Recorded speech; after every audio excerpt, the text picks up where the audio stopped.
Hi, welcome back to another video. I'm Jade, degree qualified naturopath, ready to give you some more healthy information.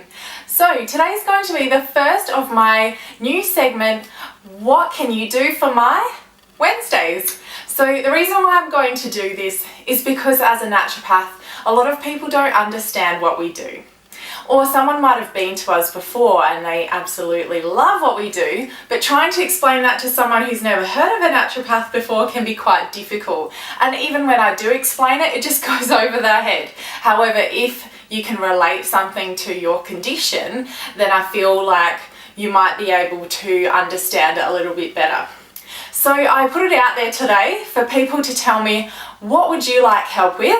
And I got quite a few responses, including a couple of private questions as well. So I'm going to answer 3 of those today.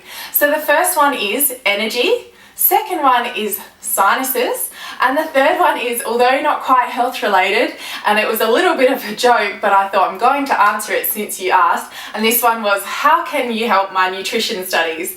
And because you asked, I'm going to make sure that I give you a few of my tips from my studies as well. So firstly, energy. Energy is one of my favorites because it's so common for people to feel fatigued and low energy, and yet it's one of the easiest to treat. And the reason why it's quite easy to treat because it's something that we can optimize through the diet and lifestyle quite easily. And they're just those little things that you might not have realized yourself. So I'm going to talk about just a few main ones that we see. So firstly, let's go through your whole day. Actually, no, let's come back a little bit earlier. Firstly, is your sleep good? Are you getting enough sleep to help you function throughout the day? Are you having trouble falling asleep, or do you wake up restlessly throughout the night? Or do you wake up and you can't fall back asleep because your mind's racing? So that might be one element that we'll look at. Is it though that you feel like you're getting enough sleep, but then by lunchtime you're crashing? Usually that comes down to your breakfast. Are you having a really carb-loaded, high sugary breakfast, such as cereals, white toast with sugary spreads, a coffee, especially on an empty stomach? Those are the kind of things that are going to spike your blood sugar levels. You're going to go up on that energy roller coaster, and then you're going to crash back down by lunchtime. And that's when you're going to start putting your head on your hand on your desk because you're fatigued, and then you'll be craving more carbohydrates to get you through and get your sugar back up to where it was that made you feel that way. And I'm going to go back to coffee as well. The common conception about energy, or the common way that people treat low energy, is by putting another stimulus in there. Whereas the more integrative approach or perspective on low energy is, why are you depending on that stimulus? Now, I'm not going to knock coffee because I don't mind my coffee here and there either. And sometimes we do just live those lifestyles that require us to have quite a lot of coffee to help us get through the day. However, one thing I'm not a big fan of are seeing people start the day with a coffee before they've even put any food into their stomach. And so that's absolutely going to skyrocket your energy levels, and they're going to come back crashing down. So that's 1, breakfast. Are you optimizing your breakfast? 2, could it be a nutrient deficiency? This is a big one, particularly with females. We see a lot iron deficiency. Another one, B12 and or folate. But another one in the B group is actually the B vitamins as a whole. So you might remember from high school, you may not, the Krebs cycle, which is also known as the energy cycle. And that's the cycle that requires a whole heap of processes that go round to produce ATP, which is our energy currency in the body. And there are rate limiting cofactors that cycle depends on to make it go round. So B vitamins are essential in this instant to help you produce energy. We see it in clinic all the time. We'll prescribe a really good quality activated B complex, and within a day they'll start to feel better energy. On the flip side, going back to sleep as well, you also, when you get better energy, you also get better sleep too.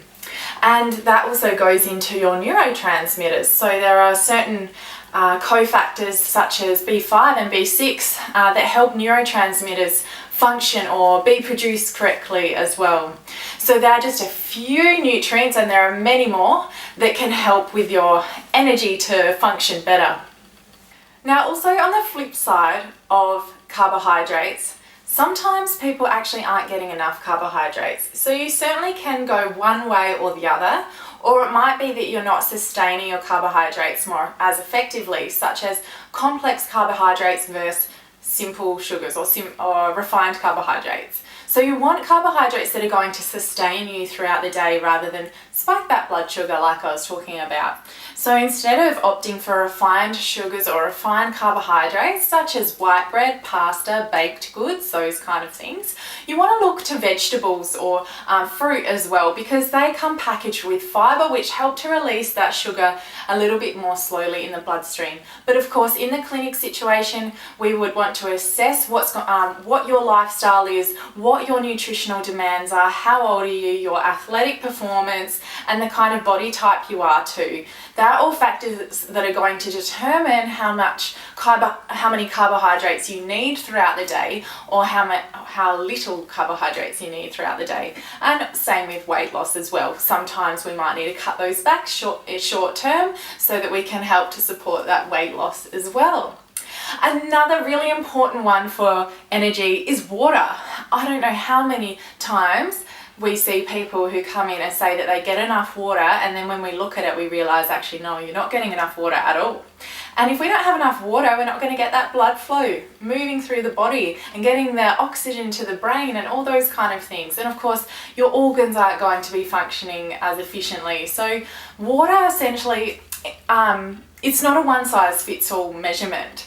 It depends on your size and your physical activity. Are you working out in the sun? Do you get dehydrated more readily, or are you an athlete? Are you sweating a lot? We have a calculation that we can do to work out how much water you need based on your body weight. So just a general rule of thumb, we usually like to see anywhere between 2 to 4 litres of water a day, and a lot of people are only getting about 500 ml to 1 litre, and that's just based off your everyday general task, not even considering the extra intake you need with your exercise. So there are so many other things that I could actually talk about when it comes to energy, and in fact I'm so passionate about energy that I've started writing an ebook on it as well, so you'll be able to find a lot more information in there, and we'll dive a little bit deeper behind the biochemical underpinnings of what's going on in the body when you might be fatigued. And of course there are other pathologies that can occur that are causing this low energy, and of course if you see an integrated practitioner, we need to help uncover whether there's something a little bit deeper going on that might need a bit more medical attention as well. So the second thing that I want to talk about are sinuses, and funnily enough, sinuses have come up twice for me today with 2 patients, so this is a really good one, and it's one that we can absolutely treat. So whether it be that you've got an acute sinus infection, or for some people it's that you suffer from chronic sinusitis, so always feeling like you have blocked sinuses and you can never quite relieve it. And there are a lot of underlying factors going on here, and of course, as I always say, in clinic we would want to dive a little bit deeper, find out what's going on in your lifestyle.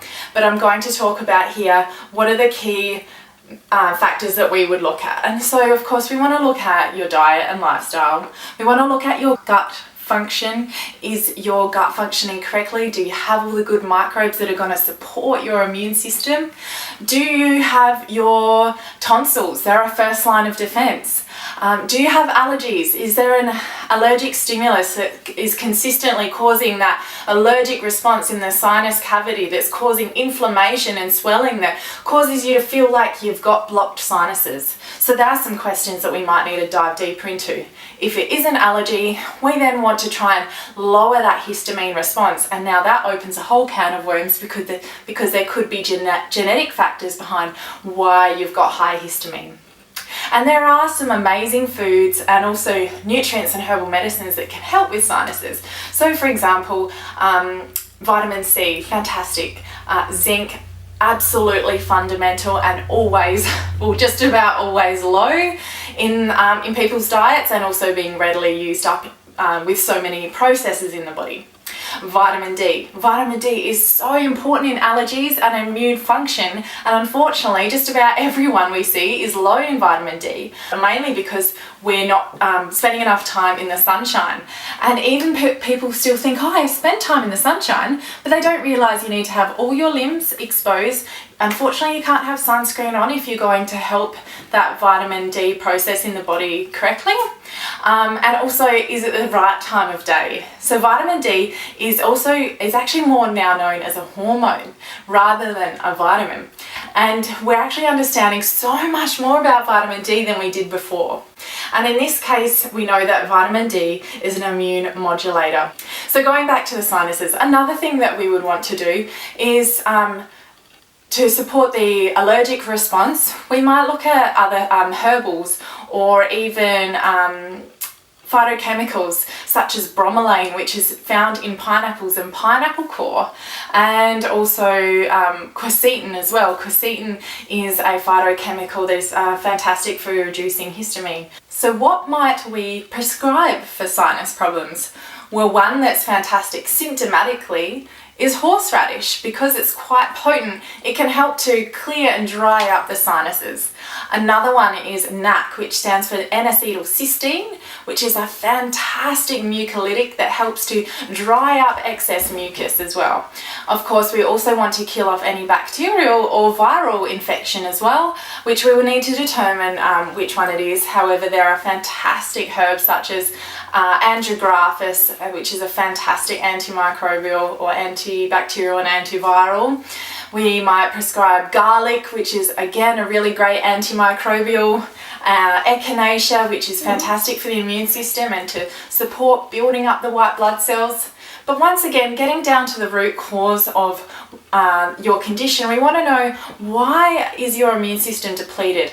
Are you stressed? Are you not getting enough nutrients in your diet? Is there something else going on in your life that isn't being addressed? And that's the beauty of what we do in integrative medicine, is we want to dive as deep as we can to get to that root cause and we treat it there. So the final question was, how can you help my nutrition studies? This was a little bit of a joke, but I also thought, I am going to answer this because, coming back off the back of 5 full-time years of study, there certainly are some little things that I learnt along the way. So one thing, to be honest, a lot of people used to ask me is, Jade, how are you doing it? How are you studying 5 to 7 subjects a semester, working and also running your tea business, let alone keeping your sanity and keeping alive? And sure, there were times when I did break down, and there were times when I did feel like I was losing my sanity, but that's completely normal. So a couple of things that I ended up developing throughout probably the last couple of years that helped me really get by was probably first and foremost, just do what you can. I know for some people they really strive to get HDs and Ds and try and be the best that they can. And of course, if you want to go and do postgrad studies that requires a prerequisite of a certain GPA, then I understand that. And to be honest, when I first started my studies, I was one of those HD and D kind of students. I was very hard on myself to write perfectly, and I guess coming from a journalism background, that was instilled in me as well. However, as I started to go along, I realised that that wasn't as important anymore, and I needed to just get through at the bare minimum. And it's funny that once I started doing that, my marks didn't go down too much. It's just that I wasn't as stressed about it anymore, so I could think more clearly. Another one that I would do were mind maps. Mind maps are fantastic, and I know at first you're just like, oh, we have to do another mind map. However, what I actually did was buy one of those big workbooks and started mind mapping out different learning aspects, such as herbal medicines for the immune system. So I put immune system in the middle, branch off into subcategories, write out those herbs that might be beneficial there, and then draw pictures, color coordinated, draw things that are going to sink things into your mind. I also used to try and come up with as many mnemonics as I could possibly think of. Sometimes things hardly even made sense, but it might have just been a funny joke that I put together to structure a certain type of learning aspect that I was going through at the time, such as phytonutrients that are good for allergies, for example. Another one that I would do that I found was very useful, I only started doing this in the last year and a half, was actually timing my study. So I would first write out a list, what is it that I need to make sure I get done for the week, and then I would allow myself a certain amount of time for each one and kind of make it a little bit of a game. So for example, say for the night I really wanted to try and do a little bit of biochemistry study, do a little bit of medicinal food science, and then maybe revise over some herbal medicine. And I'd say, okay, I'm going to allow an hour for each one, and I would set my timer. I'd set an alarm to go off after an hour, and when that alarm went off, that's it. I had to put it down and move on. And when you do this, all of a sudden your brain ticks into this kind of competitive mode where you're like, how much can I get done in this hour? You know that you can't tempt yourself with Facebook or other distractions because you want to see how much you can get done. And you might have a little 5-minute break in between each one, but I found that was extremely beneficial. But lastly, just accept that you're not going to be able to take it all in. I know this because at the end of each year I just thought, oh my gosh, what did I even learn last year? It's just so much information that they try and cram into your brain in such a short amount of time. And to be honest, when you get out into the real world, you just keep learning more and more, and I swear that everything that I've learned in the last 3 months since finishing my degree, I've just been like, oh my god, like I didn't know any of this, I didn't learn any of this in my degree. Or it might have been that I did learn something and I've completely forgotten it, and I've had to go back to my notes and kind of relearn it again. But it does help lay the foundations, of course, and that's what degrees are there for, and then you go off and you basically have to put everything together again. So I hope that's helped. I hope that's given you some insight, and I really look forward to making this a regular Wednesday segment, but I hope that these videos can only get better over time, and I look forward to any other questions that you've got coming through. Have a beautiful night, and I look forward to hearing your feedback.